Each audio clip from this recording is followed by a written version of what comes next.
I discovered my cousin cheated on her fiancé during her bachelorette party. When I confronted her, she accused me of being jealous. My cousin Sophie, 20F, and I, 21F, have been close since childhood. We grew up together, shared our deepest secrets, and always had each other's backs. She's been engaged to Liam, 22M, for about a year, and their wedding is planned for next month. I was so excited when she asked me to be her maid of honor. During the wedding planning, Sophie started showing some concerning behavior. She became demanding and often unreasonable with vendors, bridesmaids, and even Liam. Everyone chalked it up to wedding stress, and we tried to support her through it.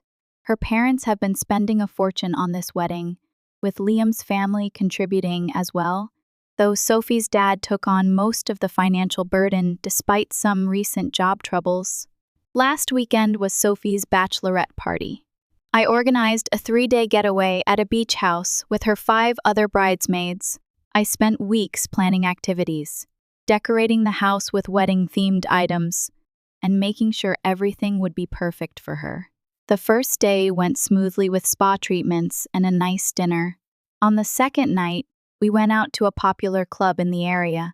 Sophie seemed to be having a great time, dancing, drinking responsibly, and enjoying her last big party as a single woman. Everyone was getting along and celebrating her upcoming marriage. Around midnight, I noticed Sophie was missing. At first, I thought she might have gone to the bathroom, but after 20 minutes, I started to worry. I asked the other bridesmaids if they had seen her, but no one knew where she was. We looked all over the club, checked the bathrooms, and even asked the staff if they had seen her. After about an hour of searching and growing increasingly concerned, I received a text from Sophie saying she needed some time to herself and would meet us back at the house later. Something about the message felt off, but I didn't want to be overprotective.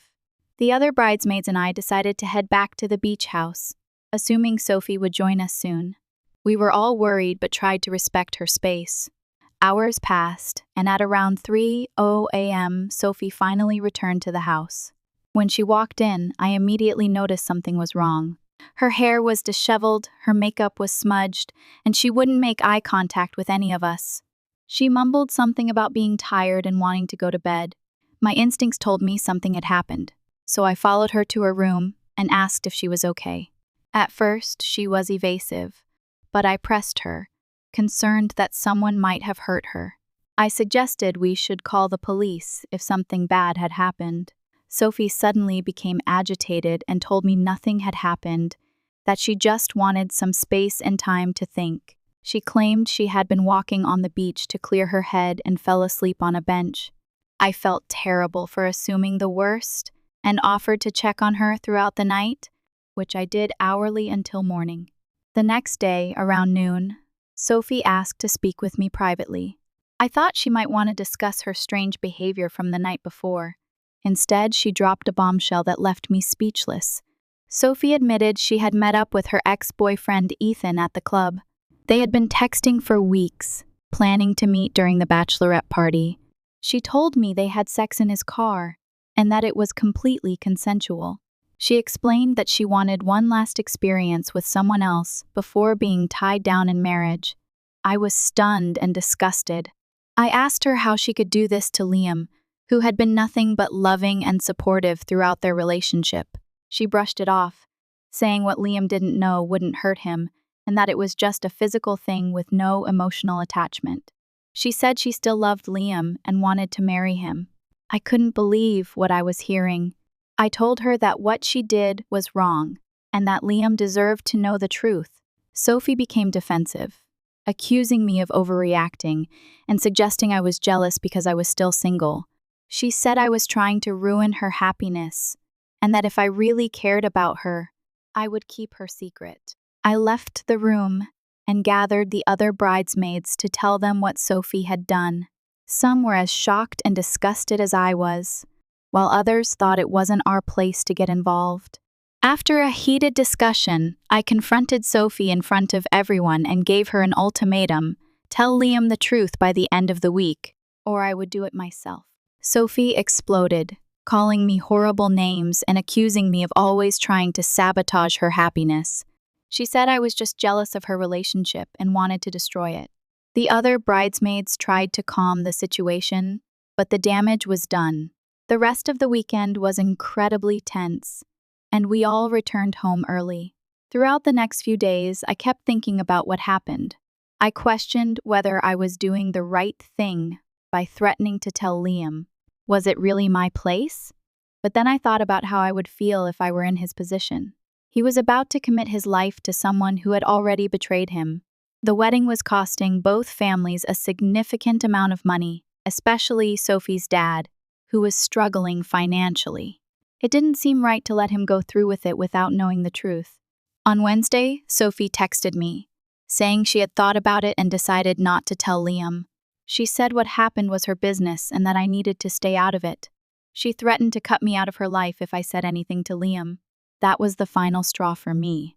I had given her a chance to do the right thing, and she chose to continue lying.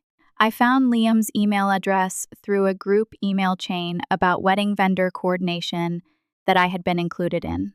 I sent him a detailed email explaining what had happened during the bachelorette party, including the times, locations, and Sophie's own admission. I suggested he verify the information with the other bridesmaids if he needed confirmation. After sending the email, I blocked Sophie's number and social media accounts. I knew she would be furious, but I felt I had done the right thing. Liam deserved to know the truth before making a lifetime commitment. Some of the other bridesmaids texted me, saying they had been removed from the wedding party and that Sophie was telling everyone I had made everything up out of jealousy. I don't regret my decision, but I can't help wondering if I should have handled it differently. Did I overstep by directly contacting Liam? Should I have given Sophie more time to come clean? I keep telling myself that truth and honesty matter more than preserving a relationship built on lies, but the fallout has been intense. I've lost my relationship with my cousin, and several family members are angry with me for getting involved.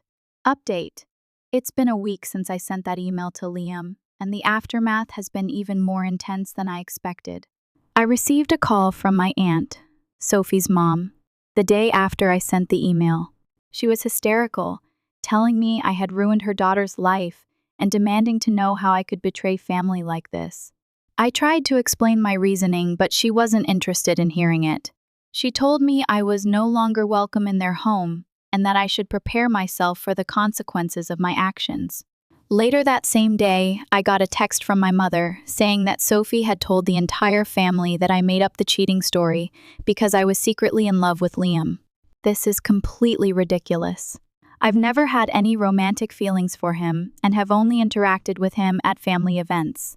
But now several family members believe this narrative and have been sending me angry messages, accusing me of trying to steal my cousin's fiancé. What worried me most was when Pipeline truncated due to character limit. Continuing below, my mother mentioned that Sophie was saying she never admitted to cheating and that I had misunderstood the entire situation. She was claiming that when she disappeared at the club, she had actually been drugged by someone and was too embarrassed to admit it. According to Sophie, when she told me she had sex with her ex, she was confused and not thinking clearly, and I took advantage of her vulnerable state to create this story. This made me panic. Had I misunderstood? Was it possible that Sophie had actually been assaulted and I had completely misinterpreted the situation? I immediately tried calling Sophie to clarify, but my calls went straight to voicemail.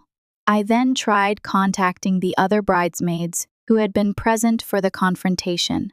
Two of them confirmed that Sophie had clearly stated the encounter was consensual and planned, which gave me some reassurance that I hadn't misunderstood.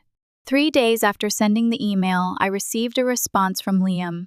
His message was brief but devastating. He thanked me for having the courage to tell him the truth and confirmed that Sophie had eventually admitted everything to him after he confronted her with my email. He said the wedding was officially canceled, and he was returning to his hometown to be with his family while he processed everything. The cancellation of the wedding sent shockwaves through the family. Sophie's father had already paid non-refundable deposits to multiple vendors, totaling over $20. My uncle, who had been struggling financially, was now faced with this significant loss on top of his existing problems. This made me feel terrible, even though I knew it wasn't my fault.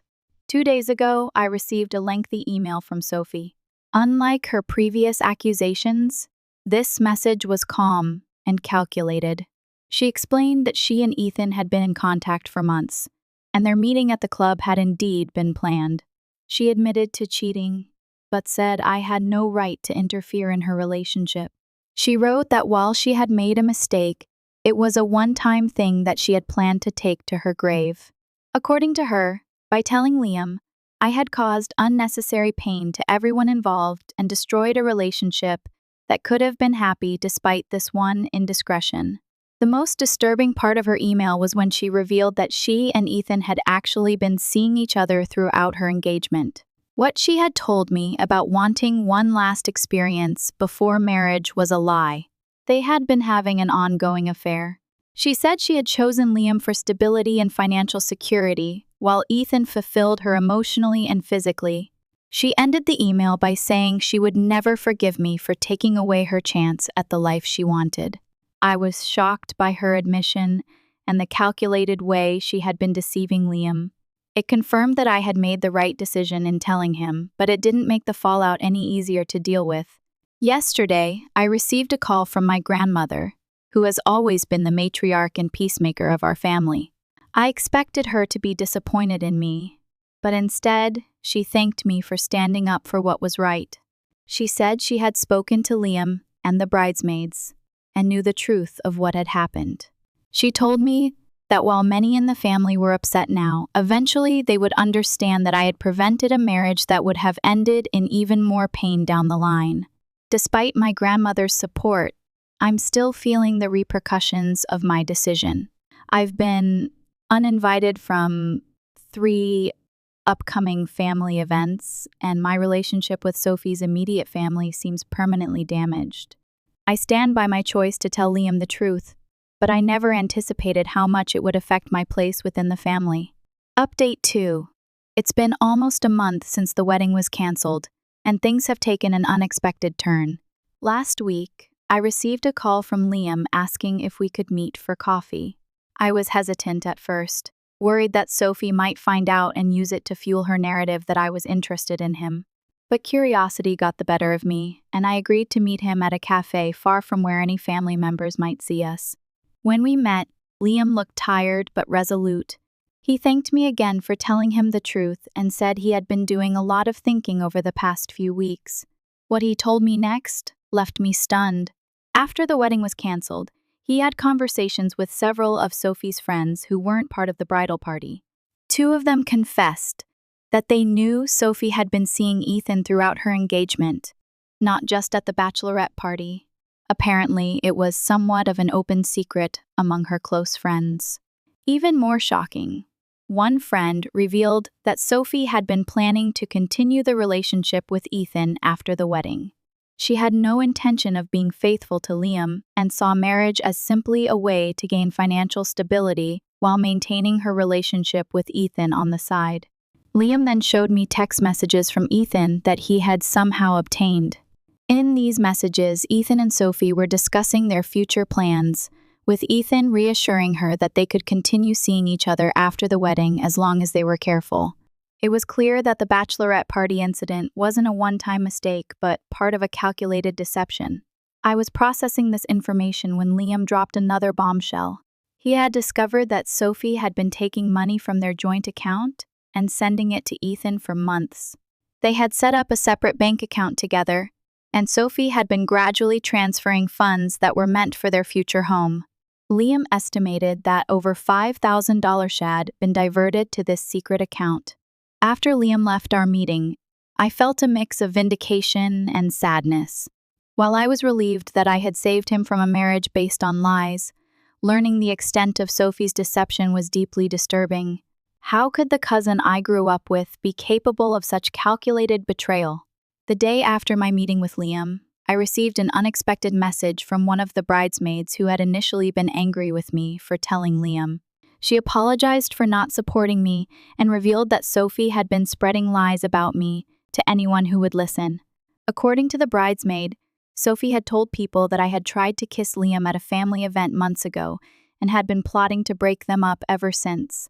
None of this was true, but it explained why some family members had been so quick to believe I had invented the cheating story. 3 days ago, things escalated when my aunt showed up at my apartment, unannounced. She was much calmer than during our previous interaction, but still visibly upset. She said she had come to hear my side of the story directly, without Sophie's influence. I told her everything, including what I had learned from Liam about the ongoing affair and the financial deception. My aunt listened without interrupting, and when I finished, she looked defeated. She admitted that she had found evidence of Sophie's relationship with Ethan months ago, but had convinced herself it was nothing serious. She had hoped that once Sophie was married, she would commit fully to Liam and leave Ethan behind. My aunt apologized for blaming me and said she now understood why I felt compelled to tell Liam the truth. Before leaving, my aunt revealed something that helped explain Sophie's behavior. Apparently, Sophie's father had been having an affair throughout most of his marriage to my aunt. She had discovered it years ago, but stayed with him for the sake of their children and financial stability. It seems Sophie had grown up with this model of relationships and had internalized the idea that marriage was about security rather than fidelity. While this insight doesn't excuse Sophie's actions, it does shed light on why she might have seen nothing wrong with planning to cheat throughout her marriage. I feel a new sense of compassion for my aunt, who has clearly been dealing with her own pain for many years. Update 3. It's been 3 months since the bachelorette party that changed everything, and I finally feel ready to share the conclusion to this painful chapter in my family's history. About a month ago, I attended a family gathering for my grandfather's birthday. It was the first time I would be seeing Sophie since everything happened, and I was incredibly anxious. When I arrived, I was surprised to find that Sophie wasn't there. My grandmother told me that Sophie had moved to a different city to be with Ethan. Apparently, after everything fell apart with Liam, she decided to fully commit to her relationship with Ethan, who had recently broken up with his long-term girlfriend to be with her. The family gathering was tense at first, with some relatives still giving me cold shoulders. But as the evening progressed, many of them approached me individually to apologize for believing Sophie's lies. My uncle, Sophie's father, pulled me aside and thanked me for preventing what would have been a disastrous marriage. He said that while he had lost the deposits for the wedding, it was nothing compared to what a divorce would have caused emotionally and financially. I also learned that Liam had been in touch with my uncle to return the gifts his family had contributed to the wedding, which my uncle said was an incredibly decent gesture considering the circumstances. It seems Liam has shown remarkable maturity throughout this ordeal. Last week, I received an unexpected email from Sophie. Unlike her previous communications, which had been filled with anger and accusations, this message seemed more reflective. She admitted that she had been wrong to try to maintain relationships with both Liam and Ethan, and that her actions had hurt many people. She said she was now living with Ethan and working through her issues with a therapist. While she stopped short of apologizing directly for what she had done, she did acknowledge that I had been put in a difficult position and had acted according to my conscience. She said she didn't expect forgiveness, but hoped that eventually we could find a way to be civil with each other for the sake of the family. I haven't responded to her email yet. Part of me wants to move forward and repair our relationship, but another part remains cautious. Her pattern of deception was extensive, and I'm not sure I can trust that this apparent change of heart is genuine. As for my place in the family, things have gradually improved. My grandmother has been instrumental in helping others understand my perspective, and most relatives now recognize that I was trying to do the right thing in a complicated situation. There are still some who believe I should have minded my own business, but I've made peace with the fact that not everyone will agree with my decision. Liam has moved on with his life and recently accepted a job in another state. Before he left, He sent me a heartfelt thank you card, expressing his gratitude for saving him from a marriage that would have been built on lies. He said that while the truth was painful, it allowed him to start fresh with a clean slate rather than discover the betrayal years down the line when even more would have been at stake. I've learned a lot from this experience. Family loyalty is important, but not at the expense of enabling harmful deception. Sometimes doing the right thing means facing significant backlash and being willing to stand alone. While I never anticipated being the person to upend a wedding and family relationships, I know that I acted with integrity and compassion for someone who was being deliberately deceived. The road to healing the family rifts will be long, but I'm hopeful that time will continue to bring perspective. In the meantime, I'm focusing on my own life and the relationships that have remained supportive throughout this obstacle. If there's one silver lining to this painful experience, it's the knowledge that I can trust myself to make difficult decisions when it matters.